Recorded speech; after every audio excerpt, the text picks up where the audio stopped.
eggwanga lino lize nnyo mawulire enfunda nnyingi gamba ng'ebibamba ebyenjawulo ebiritomedde naye n'entalo nabo balwanyi nnyingi mu kawanga ako aka Haiti. Bayinako revolution mu myaka eyo egya 1700 gye batuuma Haitian revolution.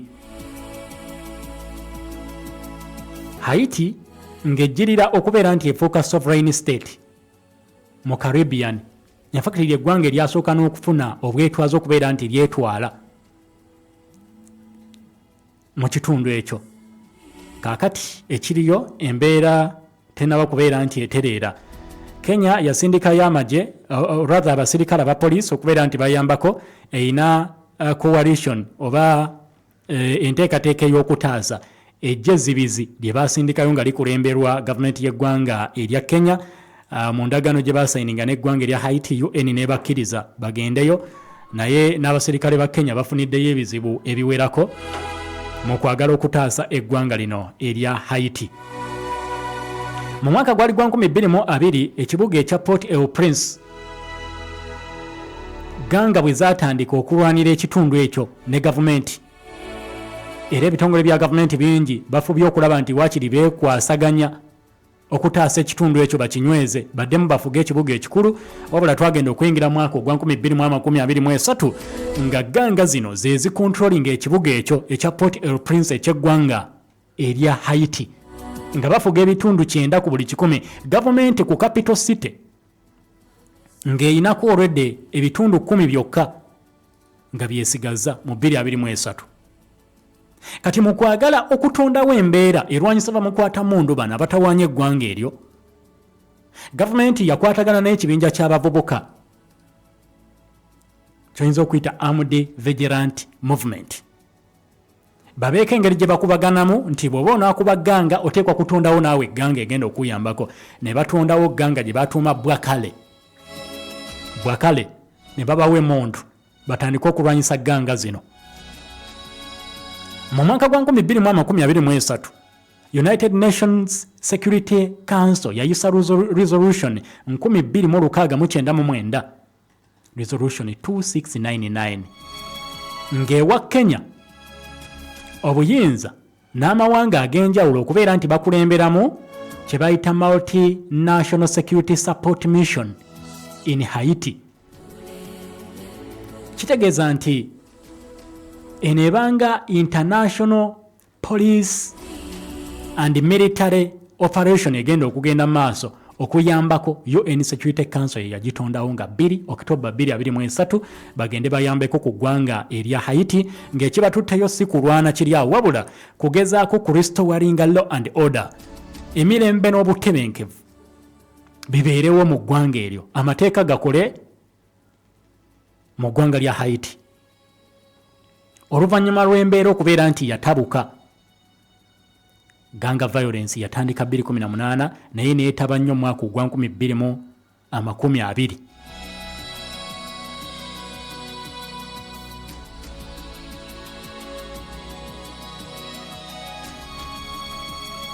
Era nga okwekalakaasa okwavaako ganga violence eno byava ku kwagala kwekalakaasa. Omuntu nga bagamba amafuta geeyongedde nnyo mu ggwanga lyabwe, fuel prices mu 2018 ng'ennaku z'omwezi 7 July abantu bwe batandika okwekalakasa ne kivaamu violence efaanaganako bw'etyo, ng'abantu kye baali beekalakasa baali baagala pulezidenti aveeko mu kiseera ekyo.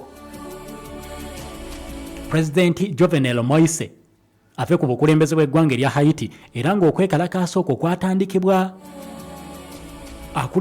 yali akulembera opposition mu kiseera ekyo Jean Charles Moise, ng'agamba Pulezidenti Jovenel Moise ebintu bimulemye ave ku buyinza ne kivaamu ganga violence efaanaganako bw'eti. Kati baalumbye ekyalo kiramba ne bakikuba ekkomera ne bata abasibe 5 bafulume ekkomera. Mission eno bw'etandika, poliisi ya Haiti n'amawanga ag'enjawulo baakwatagana okubaako engeri gye bataakirizaamu embeera. Era amawanga mangi okuli Jamaica, Bahamas, Guyana, Barbados n'amawanga amalala mangi, Bangladesh, Benin, Chad, bonna bakwatagana okuyambako eggwanga erya Kenya okugenda mu Haiti okutaakiriza ebintu. Era n'amawanga ag'enjawulo okuli eggwanga erya Spain, eggwanga erya Senegal n'eggwanga erya Chile baaliko mu nteekateeka ezisindikayo basajja baabwe babeere nti bakwasaganya ku mbeera y'ebyokwerinda oba okuyambako eggwanga eryo. Mu mwaka ogwa 2024 mu Julayi, Kenya yasindika basajja baayo bagende bakole omulimu mu ggwanga eryo. Era Kenya waavaayo abasirikale abapoliisi abawerera ddala kumpi ng'ebikumi 500 ng'ennaku z'omwezi 3 omwezi ogwa Januari omwaka guno ogwa 2025 Kenya n'esindika abasirikale 500 bagende bayambeko. Kenya, Jamaica, kw'ossa ne Bahamas, Guatemala ne El Salvador nabo baasindika basajja bagende bayambeko, bati tebiddangamu kubeera bye bimu. Era nga ne mwaka ogwa 2020 tujjukira bulungi ettemu eryakolebwa ku pulezidenti w'eggwanga eryo gwe baali baagala aveeko luli mwaka gwa 2018 eyaviirako emiwendo gy'amafuta okulinnya, baagala aveewo pulezidenti Jovenel Moise eyagenda mu maaso n'okulabika nti munnange attibwa mu kiseera ekyo. Bwe yattibwa ebintu ne byongera kutabuka mu ggwanga eryo, era yattibwa mu gun violence efaanaganako bw'etyo. Prime Minister Ariel Henry n'akwata obuyinza bw'eggwanga eryo nga tewali kalulu kategekeddwa konna olw'embeera gye baalimu ng'alina kukwata bukwasi buyinza mu kiseera ekyo. Ssaabaminisita afuga eggwanga erya Haiti ebintu bitambule. Ekisanja ekya Henry kyali kiggwako mu mwaka ogwa 2022 wabula n'ayongezaayoko kalulu n'atandika okufuga eggwanga nga kye yakola tekyali mu constitutional mandate, naye yakikola okusobola okutereezaako ku mbeera y'eggwanga eryetereere.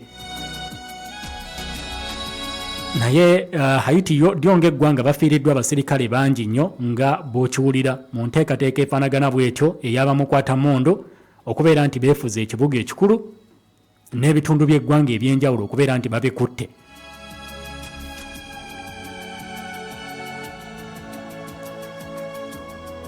Kaakati embeera eriyo, bibinja ki ebitawaanya gavumenti obyinza okutwala nga major gang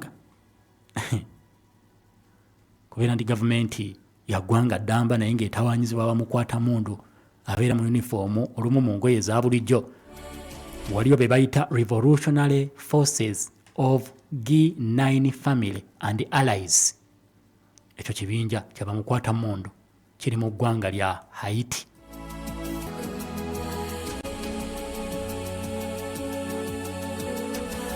Ekibinja kino kyekolamu oba kyakuŋŋaanya gganga zaali 12. Zaalimu abaali bakkiririza omusajja yali musirikale wa poliisi ow'eggwanga erya Haiti mu myaka egy'emabega, baamuyitanga Jimmy Babacue. Jimmy Babacue yakola ebikolobero bingi munda mu ggwanga eryo. G9 ekibinja ekyo ne kitondebwawo, bagganga n'etondebwawo, era eyo yesinga amaanyi mu kitundu ekyo oba yesinga amaanyi mu kibuga ekikulu eky'eggwanga eryo. Waliwo abaasigala abaagamba no, ffe tuli ba famire y'oyo G9 kw'ossa ne ba allies be tukkaanya nabo batuyambeko mu controlling ekibuga ekyo Port-au-Prince mu Machi wa 2024. Gange eno yenyigira mu kumenya ekkomera mu mwaka oguwedde neeta abasibe abawerera ddala 4,700 nga bamukwatamundu bibinja by'abayaayi byebizze ne birumba ekkomera ne bata abasibe 4,700 ne badduka. Ekyo kyaviirako Prime Minister Ariel Henry okubeera nti munnange alekulira nga bano bamaze okukola ekyo. Ekibinja ekyo kyatandikibwa mu mwaka gwa 2020. N'ekibinja ekirala kye bayita Delmas 95. G9 family yegatta ne Delmas 95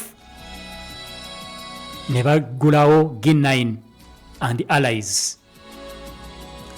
Abantu byali oluvannyuma ne biwera ebibinja nga 9 ne byekolamu omukago ogwo ogwa the Revolutionary Forces of the G9 Family and Allies. Kibinja nakyo kiri eyo kitawaanya gavumenti y'eggwanga erya Haiti mu ggwanga eryo gye bali bakola mirimu gya kugezaako okutawaanya gavumenti. Ekibinja ekyokubiri bakiyita G-PEP Alliance. Ekibinja ekyo ekya G-PEP si kibinja kyamaanyi nnyo nayo gganga eri awo. Kati gavumenti ya Haiti terwana na gganga emu, terwana n'egganga emu nti ngenda kuba gganga, bati nnyingi nga bw'okiwulira. Then waliwo gye nakugambeko gye bayita 400 mawozo. 400 mawozo nakyo kibinja kinene kyamaanyi kyekifuga kati ekibuga ekya Port-au-Prince n'ebitundu ebikyetoolodde. Abakulembeze bangi abakirimu, waliwo abali mu opposition groups abagambibwa okubeera nti bali mu kibinja ekyo. Waliwo ba former smugglers abali bakukusa ebyamaguzi abakwatibwanga ne basibibwa ku poliisi ez'enjawulo nga bamukutta kukusa emaali tayagala kuwa misolo. Bonna bwe baakoowa ne beenyigira mu ekyo. Ba smugglers abamu baali ba police officers mu gavumenti eyo, bonna beenyigira mu ekyo. Ekibuga ekya Port-au-Prince be basinga okukifugamu ennamba ennene. Then waliwo ekibinja kye bayita Grand Grief, waliwo kye bayita Chen Mechan. Byonna bibinja oba groups zitawaanya gavumenti eyo ey'eggwanga erya Haiti. Kaakati bano babbinkana n'ekibinja oba giyite Self Defense Movement eyambako gavumenti okulwanirira eggwanga gye bayita Bwakale, gye nakugambye babayita Bwakale Vigilantes, kw'ossa ne Brigade for the Security of Protected Areas. Gavumenti yagitondawo egiyambeko okwo. Kati awo ne bajja gavumenti ya Haiti neeyambibwako. Poliisi ya Haiti, amagye ga Haiti, eggwanga erya Kenya, eggwanga erya Jamaica, eggwanga erya Bahamas, Guatemala, El Salvador, nga bawagirwa eggwanga erya America, Canada, kw'ossa n'eggwanga erya Bufaransa. Be bayimiriddewo ku lw'eggwanga erya Haiti ku mmundu egenda mu maaso n'okutokota n'effujjo erikolebwa gangs ez'enjawulo. Wali omukulu bamuyita Vitel Home Innocent, be bamu ku bakulembera ganga ezo, kw'ossa ne Gabriel Jean Pierre abakulembera ganga ezo. Era kigambibwa nti ganga ezo zisobola okuba zonna ng'ozigase ziweza bamembers 1,200,000. Gavumenti ya Haiti beeri mu kulwanagana nabo essaawa eno. Kati bano be yaleeta okubeera nti bagitaasa, omuwendo gwabwe tegumanyiddwa naye bagamba balinga mu 600 abavubuka abeewaayo okulwanirira gavumenti n'okutaasa eggwanga. Poliisi ya Haiti abasirikale 9 beeyina. Amagye wakiri agaliwo abali active abalwanyisa ku bibinja bino bali 1,500 balwanyisa group y'abavubuka 1,200,000. Kenya police abasirikale 600 beyasindika bakole omulimu eyo mu kitundu mu kibuga ekya Port-au-Prince bakikuume oba bakitaase kuba mukwata mundu bano. Jamaica eyinayo ba personnel 24 abakola omulimu. Naye mu violence yonna ebaddewo oba gun violence mu ggwanga lya Haiti lino wakiri abantu wakati w'1,000 n'okudda waggulu be bafudde, nga bafudde masasi okubagana okwenjawulo wakati wa poliisi ya Haiti n'amagye kw'ossa n'ebibinja bino bamukwata mundu abafuga ekibuga ekyo ekya Port-au-Prince. Abantu 7,000 badduka dda mu bitundu ebyenjawulo ne beeyongerayo okubeera nti bataasa obulamu bwabwe.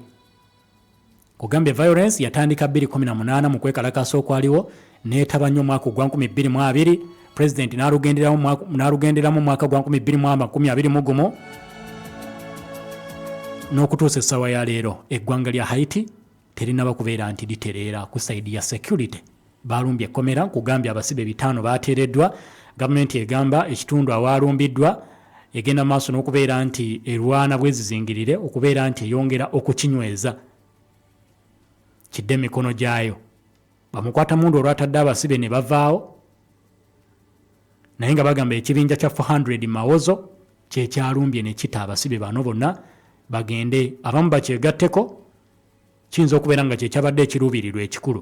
Ekitundu ekyalumbiddwa nkugambye bakiyita Milembalais wakati oba masekkati g'eggwanga eryo erya Haiti olunaku olw'eggulo ne bateebwa bonna. So kati gavumenti ekyalwanagana nabo emmundu bakyazirina wadde yafuna abagirwanirako naye tebannaba kubeera nti munnange bakola kyonna ekisoboka okutaasa embeera. Amerika eri mabega waabwe erina engeri gyebakwatirako naye si nnyo nti egenda kukyenyigiramu wabula eyita mawanga malala. UN yakkiriza Kenya ekulemberemu enteekateeka y'okutaasa eggwanga erya Haiti. Tuli mu mpulidde kamenya katudde. New video today from Israel's military